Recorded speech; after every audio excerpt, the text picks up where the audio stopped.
downright crazy.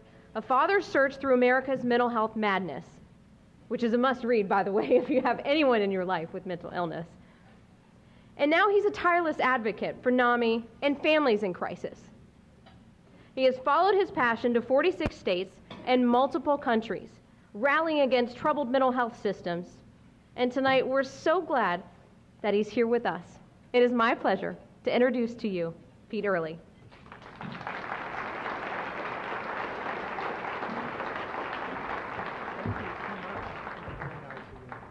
Thank you, Angela.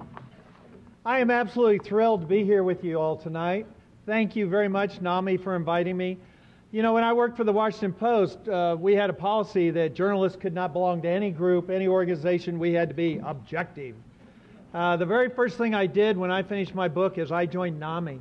And the reason I did it is I needed it. I needed the support. I needed to know I wasn't alone. So I'm always thrilled to speak to NAMI events. I'm always thrilled when I see a turnout like this. Larry, you and your board have done a fabulous job. And thank you for making me part of it. And I'm also honored to be here tonight. All of us in NAMI have a story. And for Rebecca and your husband to share Carl's story, it's just fantastic. So thank you very much for doing that. I'm here tonight. I'm a journalist and I'm an author, but I really come tonight to talk to you as a father, to share my story with you. And my story begins with a frantic car ride and my college-age son saying these words, "Dad, how would you feel if someone you loved killed himself?"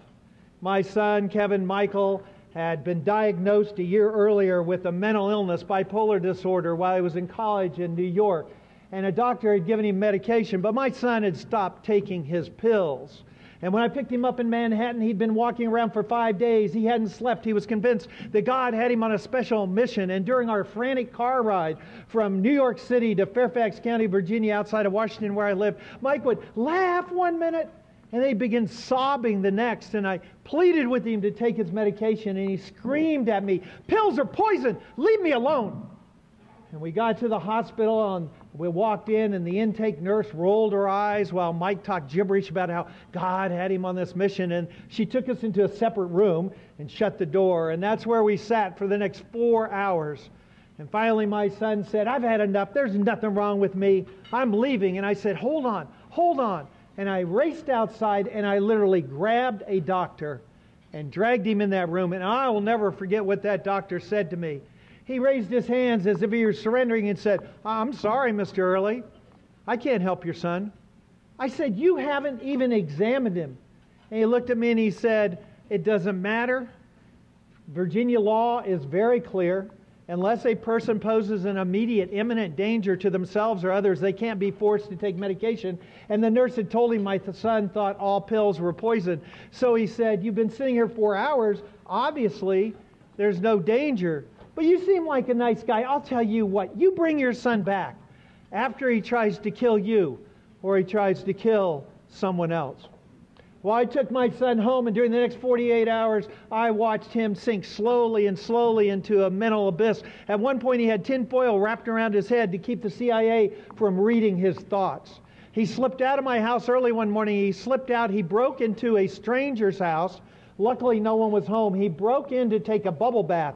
It took 5 police officers and an attack dog to get him out. And when they did, they took him to a community mental health center, and they called me, and I raced over, and a policeman was waiting outside. And he said, "Mr. Earley, before you go in, let me give you some fatherly advice." He said, "Even though your son's told us he has bipolar disorder, he's told us off his medication, we picked him up in a house taking a bubble bath.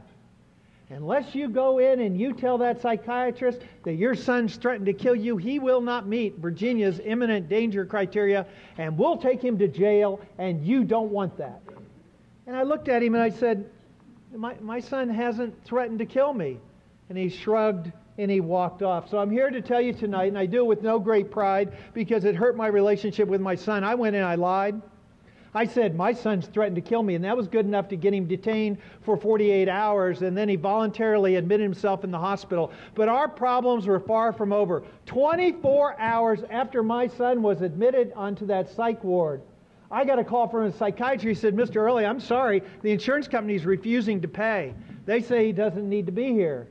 Well, I called that insurance company, and I got absolutely nowhere until I happened to mention that I used to work for Bob Woodward at the Washington Post. And I happened to mention that I was friends with Mike Wallace on 60 Minutes, and they should expect a call. And Mike Wallace, who suffered from depression, called him. Can you imagine that? This is Mike Wallace, 60 Minutes. Why is Pete Earley's son not being allowed to stay in the hospital? All of a sudden, my son was allowed to stay in that hospital a record-breaking 14 days. In the short time between me picking up Mike and getting him in the hospital, I had lied to get him help, and I violated my ethics because you're not supposed to pressure people like that to get what you want. And just when I thought things couldn't get any worse, they did. I got a call from the Fairfax County Police Department. My son was being charged with 2 felonies, breaking and entering and destruction of property. I was so frustrated. Virginia law had kept me from getting him help when he needed it. Now I wanted to punish him for a crime he committed when he wasn't thinking clearly. I said to my wife, Patty, I want to help our son, but I don't know how to do it. And she looked at me and she said, why don't you do what you do best? Pete Earley, a father, is not going to find out anything, but Pete Earley, a reporter, can investigate this. Well, for once, I actually listened to my wife, and I began doing a little digging. And I discovered that what happened to my son is not some aberration. Right now, as we're sitting in this beautiful facility in Greenville, there are 460,000 men and women with bipolar disorder, schizophrenia, and major depression sitting in jails and prisons. There are more than 500,000 on probation, and more than 1 million go through our criminal justice system every year. And as many of you know, the largest public mental facility in the United States today is not a treatment center. It's the LA County Jail. And if you think your beautiful state of South Carolina is immune from this problem, you need to think again. A recent study showed that if you have a serious mental illness in your state of South Carolina, the chances of you getting into a hospital rather than jail, 5 times more likely to end up in jail than you will in a hospital in South Carolina. Can you imagine if you had a heart attack and they said, well, there's 5 chances that you'll probably go to jail rather than a hospital, 5 times to 1. It's statistics like that that gave me the idea of writing a book. But before I did it, I wanted to talk to my son. I said, Mike, I'm thinking about writing a book about you. And he looked at me and said, well, nobody's going to want to read that. I said, no, I'm going to find a jail far away from Fairfax County because I don't want to irritate a judge or a prosecutor. And I'm going to go in there and I'm going to find people who have mental problems who are in jail. And I'm going to follow them out on the street to see what really happens to them. And then I'll come back and I'll talk to the correctional officers and judges and mental health providers and parents and the consumers themselves. He said, Dad, if it will help somebody else, tell my story. Well, I began at the LA County Jail. Makes sense. Largest public mental facility, lasted 2 days. They threw me out saying I was violating HIPAA by being there. I went to Chicago next. They said no. I went to Rikers Island, New York next. They said no. I went to Baltimore. They said no. I went to Washington, D.C., my hometown supposedly, and they literally said, hell no. And I ended up going to Miami-Dade County Jail because of a judge down there who said, I want you to see what's happening in our jail. And I went there to the 9th floor, the most serious floor, the suicide wing, C wing, and I want to take you there with me tonight very briefly. There are 19 cells on C wing. It's a U-shaped cell block. All the cell fronts have plexiglass. The officers walk up and down the center. And as a reporter, you go in and you try to take every sight and sound and smell in. And when I looked in those cells, I saw men completely naked in cells that had nothing else in them. And because of a design flaw, the plexiglass kept the cold air in, and the cells were bone-chilling cold, but there was no blankets. And because these people were taking medication, they were thirsty, but the water system was old, and at least once a week it broke down, so there were people drinking from the toilets. And when you listened, you could hear the normal jail sounds. Doors shutting, people chatting, but when you listen closer, you could hear the asylum sounds, people screaming at some unseen tormentor.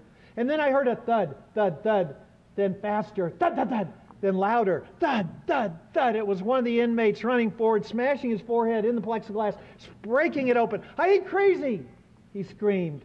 Well, then quit acting like you are, an officer called back. Now, the officers who worked there called this place the Forgotten Floor. And I thought, oh, well, they're talking about the inmates in here. No, I found out they were talking about themselves too. Do you know not one of those correctional officers had received any kind of training to work with people who had mental illness? And when I got to know those officers better, they all admitted to me that they had been sent to work with the crazies because it was the worst job in the jail, and they were troublesome employees, and their bosses wanted them to quit. My tour guide was Dr. Joseph Portier, a fabulous psychiatrist with an impossible job. A lot of people think if you get somebody put in jail, they're going to get help, he said. But we don't help anybody in jail. We're a jail. We're not a hospital. I went with Dr. Portier on his morning rounds. There were 92 inmates on the 9th floor. His rounds took us 19 and a half minutes. If you do the math, you'll find out we spent 12.7 seconds talking to each prisoner. Now, during the 10 months I followed people through, one of the first ones I met was a woman named Alice Ann Collier. She'd been homeless for decades, as the kind of paranoid schizophrenia used to be in state hospitals, but now we've closed these down. Now she roams South Beach. She was homeless. She lived in a cardboard box behind a restaurant, and when I checked her record, I discovered she'd been arrested 10 times in 4 years, but she'd never gotten any help for her mental illness. And this time she was arrested because she was walking by a bus stop, and her eyes locked with the elderly woman who was waiting for a bus, and Alice Ann screamed, "Stop stealing my thoughts!" And she raced over and she shoved the older woman. Not hard enough to knock her over, but she shoved her, and then she ran off, and good, well-meaning witnesses said, "Oh, get her arrested, get her arrested. She'll get off the street, she'll get help." Well, help is not what happened to Alice Ann Collier. Florida, because so many people retire there, takes crimes against the elderly very seriously. They're automatically felonies if you do anything to anybody over age 65. And because she had pushed 2 other people at bus stops who were older, she was charged under that state's 3 strikes rule, which meant she faced a mandatory 5 years in prison for shoving people at bus stops. But when she went before the judge, he looked down and he went, "Oh, wait a minute. I can't put this woman on trial. She doesn't know what's going on. And in our country, you have to be competent. You have to understand what happens in a courtroom." He said, "I'm sending her to the state hospital at Chattahoochee to be made competent." Competent, not treatment. There is a difference. Treatment means you get help. That's not what she got every day. She was taken into a room. She was shown 3 chairs. On one chair was written the word judge, the next one defense attorney, and the third one prosecutor. And when Alice Ann could tell her keepers who sat in each chair, she was deemed competent enough to be put on trial, and they brought her back to the jail.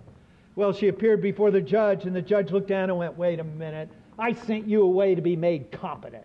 You go back to Chattahoochee."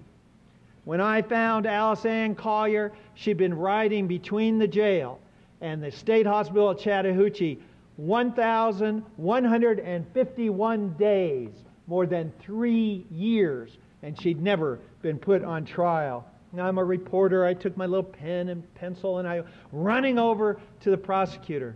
"Look what I found. Look what I found." And they told me with no embarrassment. They knew exactly what they were doing. In fact, they planned to keep her on that bus for 5 years, which was the statutory maximum they could keep her without ever putting her on trial. Why? Because she was dangerous. Medication didn't seem to help. And there was no safe place in the entire state of Florida. No safe place where they could put her. No long-term hospital beds. No short-term hospital bed. No place. So they were keeping her on that bus just to keep her off the streets. Now, she was typical. The persons with mental illness I was finding in the Miami-Dade County Jail were not Hannibal Lecter serial killers. They were people who had bipolar disorder and schizophrenia and depression. You know, I was very fortunate after my book was published, I got to testify before Congress. But before I testified, a panel of experts, the best and the brightest, Johns Hopkins University, Harvard, they all got up and they spoke. And you know what these experts said? Bipolar disorder and schizophrenia and major depression are illnesses.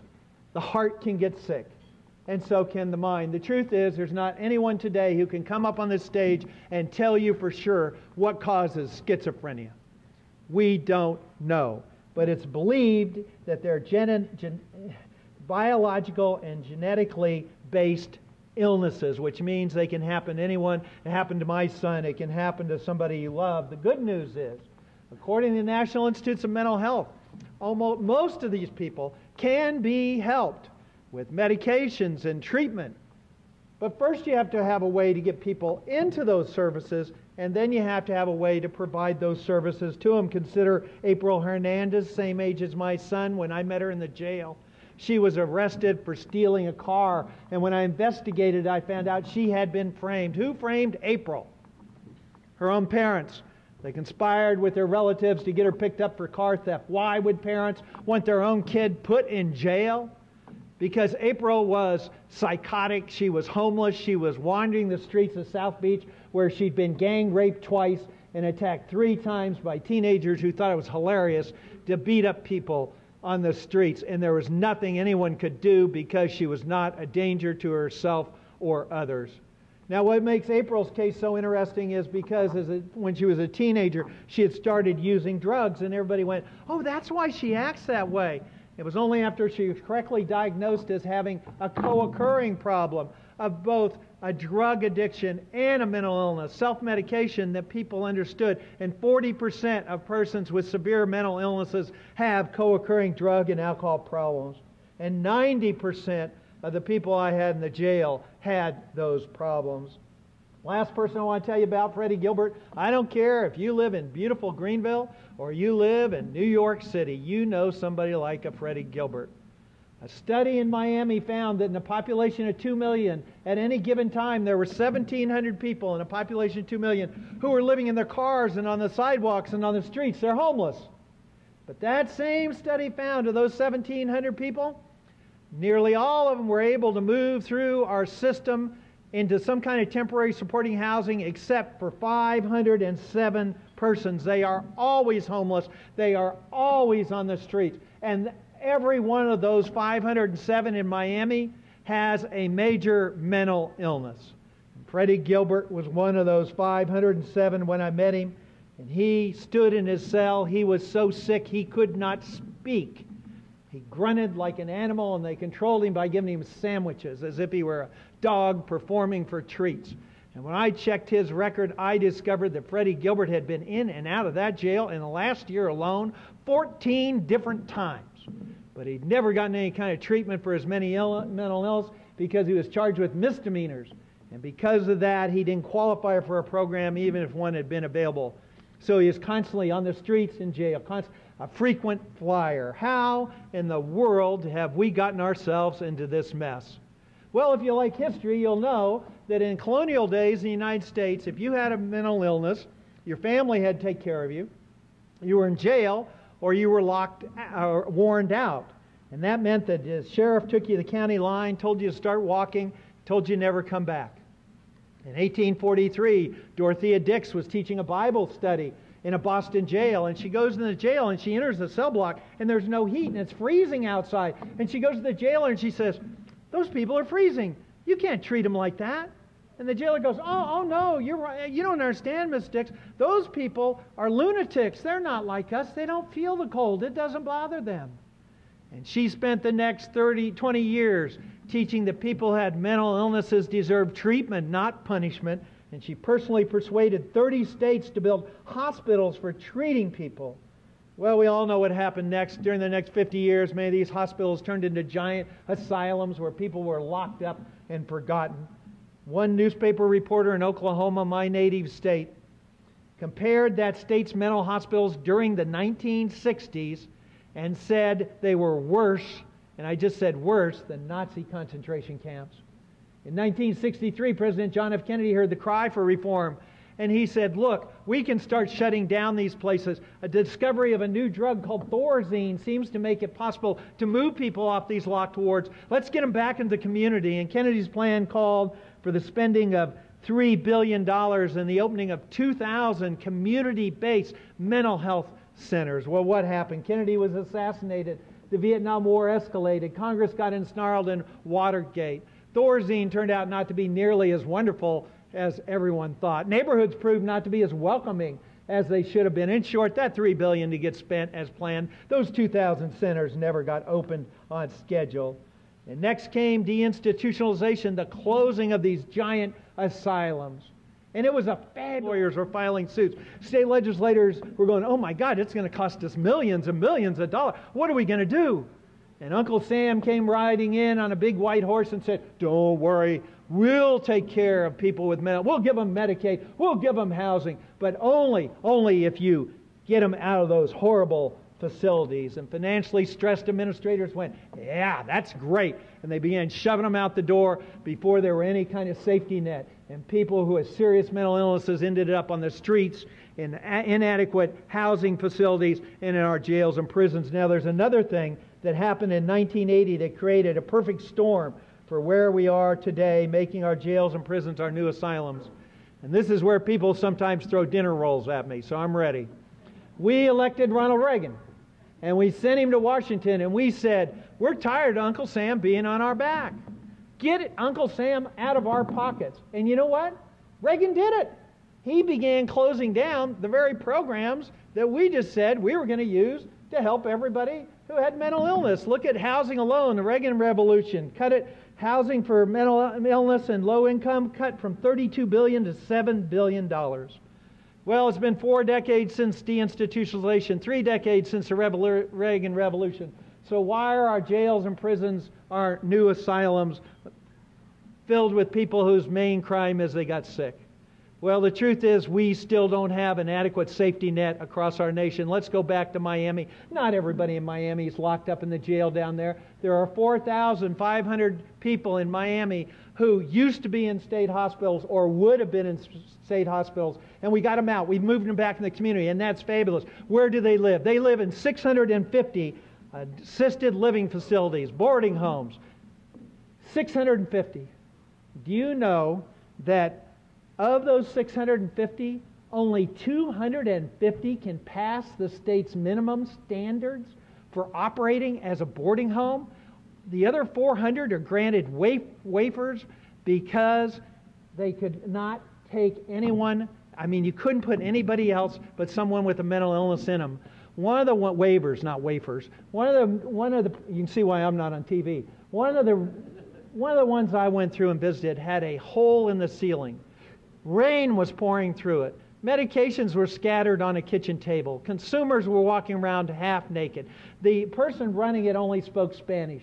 None of the clients spoke Spanish. Meals were rice and beans. There was no kind of treatment, no activities. There's nothing but smoking cigarettes and watching TV. And I'd argue in this case, we aren't helping these people. We're just hiding them better. Now, it's easy for journalists to stand up here and pick on, slum owners down there in Florida, but let's dig a little deeper. The average operator of an assisted living facility in Miami, when I did my research, got paid $29.90 for a day for every person in that facility. $29.90 a day. Had to cover everything. Food, clothing, medication, $29.90. Now, you can tell I live in Washington, D.C. area because when I travel, I put my little dog in the Dulles Executive Pet Center. And they charge me $34 a day to feed my dog, take my dog on a walk, give it its medication. In other words, I pay $4 a day more to take care of my dog than what we're paying people in Miami to take care of persons with schizophrenia. Well, I'm going to bring it a little closer to my hometown. Now, I know you folks down here in Greenville think you live on heaven and earth. You got Clemson down here, it's rumored, and they're playing Virginia Tech where 2 of my kids went to school, but we won't get into that, okay? But I'm going to tell you, sorry, you don't live in heaven, I do. Is there? Sorry, I didn't know what area I'm in. You think you live in heaven? Fairfax County, Virginia is heaven, and I'm going to prove it to you. You know the average household income in America is $45,000. That's the average yearly income for a household across the United States. Fairfax County, Virginia, our average household income is $120,000, almost 3 times what it is in the rest of America. And that's because both wage earners usually work for the federal government, so thank you very much for your tax dollars, okay?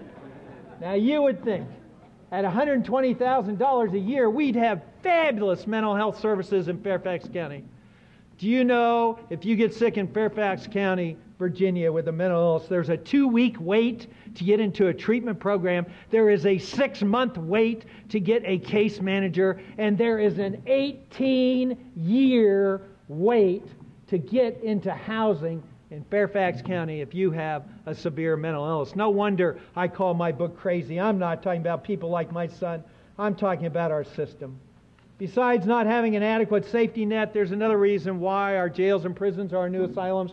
We had a civil rights movement in the 70s and 80s in mental health. We said, look, just because you're hearing voices doesn't mean they should pick you up and arrest you and throw you in a hospital and stick a ice pick under your eye and give you a frontal lobotomy and say, wow, you're cured. You should have a right to say, I don't want treatment, and you shouldn't be picked up unless, and this became the key word, you posed an imminent danger. You check your history books, you'll see the lawyers that fought for that. Many of them didn't believe in involuntary commitment because they didn't think it did anybody good to put them in these hospitals. So the key language became dangerousness. You had to be a danger, immediate danger. And a judge ruled that a man with chronic schizophrenia who was sleeping under cars at night and eating his own feces was not doing anything dangerous.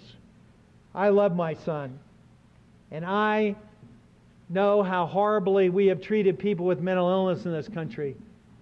And I wanted civil rights protected. But we got to come up with better ways than waiting for someone to become dangerous. No father should ever be told, bring your son back after he tries to kill you or someone else. The third reason why our mental health system is in trouble is because of HMOs and managed health care. We initially thought, wow, that was going to be the answer to everything. But by 1997, 2/3 of HMOs were controlled by for-profit companies. And as a result, acute care psychiatric beds are being closed down left and right. Why? Because they don't make money. They lose money. Many hospitals are afraid to hire psychiatrists because they will lose money. And meanwhile, we're closing down state hospitals because we want people in our community. And the result is a tremendous shortage of hospital beds across our country. In Virginia, 200 people who met the imminent danger criteria who could have been forced into hospitals were simply turned onto the street this year because there was no place for them to go. Check your South Carolina statistics. The average is supposed to be 50 hospital beds per 100,000 people. In South Carolina, you have 30. And if you look across the nation today, we have the same number of hospital beds we have for psychiatric patients today that we had in 1850. How are we responding to this crisis? Well, because our mental health system has failed us, we're turning on our criminal justice system to save us. All across the United States, progressive communities like yours are saying, hey, let's get involved in CIT. And I noticed that the Greenville Women Giving had done a great job about supporting CIT, teaching police officers how to deal with people with mental illness. And then CIT officers will go, well, why are I taking them to jail? Let's take them to a drop-off center. And why are we just letting them out and they're not getting any help? Let's have a mental health court where we can actually get people into treatment programs. Why are we turning people out of jail and they don't have any place to go? Let's line them up with services. And you know what? CIT and mental health courts and jail diversion programs are fabulous. They are great. That's why I support them. But there's a lesson we should have learned with deinstitutionalization, which we seem to have forgotten. Diverting a person out of jail is great if you got somewhere to divert them to. If you don't have any community-based mental health services, no access to affordable medications, no crisis beds where people can become stable, no longer-term beds where people are extremely ill can receive treatment and become stable, no job training, no evidence-based best practices such as peer-to-peer, no housing, no case management, no hope for recovery, then CIT and mental health courts and all the rest are going to fail. We need to understand the criminal justice system didn't make this problem. The criminal justice system isn't going to fix this problem. Let's use some common sense. If I broke my leg, I wouldn't call up your police department and say, will you come over and fix it? And if I needed heart surgery, I wouldn't call up your sheriff and say, hey, can you come over and take care of my heart? And if I had really bad hemorrhoids, I wouldn't call up your judge and say, hey, judge, can you come take a look? So why are we expecting the police and sheriff and judges to fix our mental health problem. We need to wake up, and we have to understand this is a community issue. You can't talk about fixing mental health in Greenville, South Carolina, unless you want to talk about housing. And you can't talk about fixing it in your community unless you want to talk about transportation and jobs and helping people get access to decent, meaningful mental health care. People say to me, oh, what's the answer? You know, this schizophrenia, it's just so bad. Those poor people, we can't help them. And I always respond with one word, bull. And I cut that short out of respect for you. Since the publication of my book, I've been to 48 states. I've seen miracles happen. I've seen amazing things. And I'm here to tell you that I've seen people who were written off as being unrestorable come back and live fruitful life. I could tell you about Larry, the Lamp community in LA, who was homeless for 20 years and now has his own apartment and a cat and is doing well. Or Christina up in Alaska, Juneau, who I met, who's writing plays. But I don't need to tell you about them because I'm going to tell you about someone else. I'm going to tell you about my son. Like all parents, after Mike's first breakdown, I thought, oh, we had this little bump in the road, but we're going to get over it. And he did great for the 2 years he was on probation. Took his medication, he was fine. As soon as those 2 years were up, he stopped taking his pills. I argued with him. I could see him slipping. I called up. We have a mobile crisis response team, and I called him up and I said, my son is slipping. He's off his meds. He needs help. And they said, is he dangerous? I said, no, he's not dangerous. Well, we can't do it. Well, wait a minute. Last time what happened? You can't judge him on what happened last time. That's not fair. The night my son became dangerous, the night he became violent, the night I didn't have to lie, I called that same dispatcher. I said, please come, my son is violent. He said, oh, wait a minute. Is he dangerous or is he violent?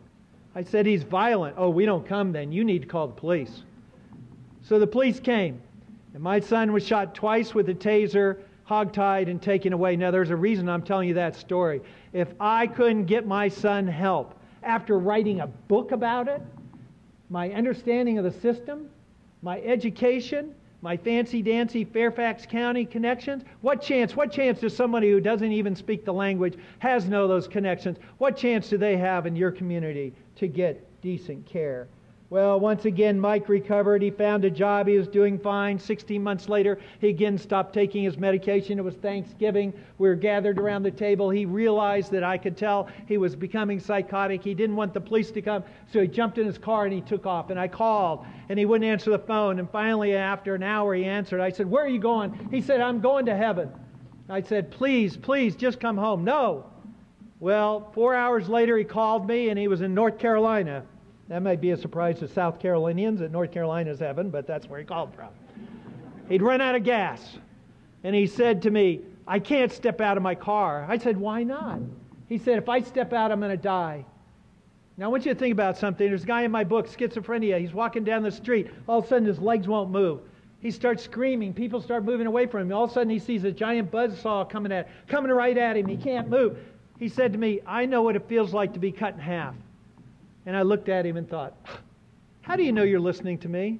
How do you know you're here tonight? How do you know you just had this great dinner or there's podiums here? Your mind's telling you that. And I'm telling you, if your mind was telling you if you stepped out of that car you were going to die, you'd believe it. He said, don't call the police. So I helped him get gas, did something no father should ever have to do, had him driving up 95, completely psychotic, went off the road twice. Luckily, he didn't hit anybody, came home. I said, what are we going to do? He said, I'll check myself into a safe house, Dad, but I don't want to take medication. So I took him to a safe house. We have in Fairfax. You can check yourself out. Middle of the night, he got up. He took off all his clothes because that makes you invisible. And he went walking outside. But listen to what happened this time. A CIT-trained officer picked him up. Took him to the very hospital where we'd been denied services. When that doctor said to him, I don't think he's dangerous, I'm not going to admit him, that CIT officer actually said to the doctor, really? I'm going to go run your address. I'm going to drop him off in your front yard. My son was admitted. I'm not recommending that. My son was admitted, and he got a case manager, and she came to him and she said, why don't you like to take medications? I gained 50 pounds. I feel like a slug. Let's talk to a psychiatrist. And she got a psychiatrist who actually listened to him. Do you know of my son's 7 psychiatrists, only 2 have bothered to know anything but his name and his symptoms, and that's because we teach psychiatrists today that these are chemical imbalances, and their job is to spend 15 minutes figuring out what pill to stick in someone's mouth and let social workers who are cheaper do the rest. But treating the mind also requires treating the heart. He spent time with the doctor. They found a medication that helped him with almost no side effects that we know of. And then his case manager said to him, you know, you really shouldn't be living with your dad. That's probably part of your problem. And so she found him housing with 2 people with schizophrenia, and he moved into them. And then she said, what do you want to do with your life? What purpose do you want? And he said, well, I don't know.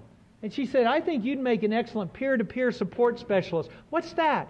She took him to class. I don't know if you know about peer-to-peer. It's like in Alcoholics Anonymous. You have someone who's an alcoholic mentor you. Peer-to-peer is someone with a mental illness who helps people. Today, my son is paid by Fairfax County to go into jails and prisons and talk to people with mental illness and get them out and get them help. So don't you dare tell me people can't recover. I've seen it. Now, my son's been stable 6 years. Now, let's talk about you. Knocking on wood. What can you do? First, never underestimate the power of one person to change an entire community. I've seen it. Fort Wayne, Indiana, a doctor there's son committed suicide by cop. That doctor went to New York, learned about Fountain House, a fabulous jobs program, sharing program, where they say, okay, Pete, you can't work 40 hours. You work 2. Then we'll get Sally in, and she'll work. You'll have a job. You'll have a purpose. He changed that entire community. Margaret Mead said it best, never doubt that a small group of thoughtful, committed people can change the world. Indeed, it's the only thing it ever has. What can you do? Educate the public, fight stigma, explain that these illnesses can happen to anybody, and there should be no shame in having a mental illness, only shame in not helping someone who does. What can you do? Educate your politicians. All of us know there's no more money. That's why we have to spend our money more wisely. Right now, in the Miami County Dade Jail, are 1,200 people with mental illness. They cost that city $100,000 a day, $36 million a year. For half that, you could give them housing first and an ACT team and help them actually get better. By redirecting funds from jails and prisons and crisis-driven services to supportive housing and better community services, we can invest up front in programs that actually work and will save money over the long run and actually help people. You've been very nice listening to me. I'm going to finish, but I got to give you a warning. I know you guys were from South Carolina, but you know, I'm from Washington, so we had to put a warning on everything. I'm about to tell you a religious story, so get ready. I'm not promoting religion, and I'm not saying you shouldn't be religious. I like this story. My dad used to tell it. My dad was a minister. I grew up in Oklahoma, and what that means is that I got dragged to church, like many of you did, every Wednesday night and then twice on Sunday. And I got real good at sitting there looking at my dad like this, not hearing a word that he said. But there was always one story my dad told that snapped me to attention. And that's because it's about a woman having sex. You can find them in the Bible. You just got to know where to look, okay? You might know this story. A woman's caught in adultery. Please notice it's always women who are caught in adultery in the Bible. She's dragged into the center of a community. People gather around. They're going to stone her. They're going to kill her because of this horrible thing she has done. And the teacher says, let ye who's never sinned throw that first stone. And we're told that people one by one put down those rocks. They put down those stones because all of us have sinned. None of us are pure. All of us have done things that we're not proud of. Sadly, we live in a society today where people don't put down those rocks. They don't put down those stones. They want to lock up people who have mental illness and co-occurring problems. They want to get them off streets. They want to get rid of them. They want to stone them. They just want to be rid of them. As people who support NAMI, as member of NAMI, I believe you have chosen to become what I call stone catchers, people who stand between those angry mobs and people who can't defend themselves, and you defend them until they're strong enough to join you. And it's the stone catchers in our society who give me hope. My son has a mental illness. To me, this cruel illness wears his face, and I will be forever grateful to people such as you who can look beyond the madness in his eyes and see a person of worth who has parents and brothers and sisters who love him. So thank you for coming tonight. Thank you for supporting NAMI. Thank you for being a stone catcher. I can guarantee you, you get involved in NAMI and helping improve services in your community, and you will change and you will save lives. Thank you.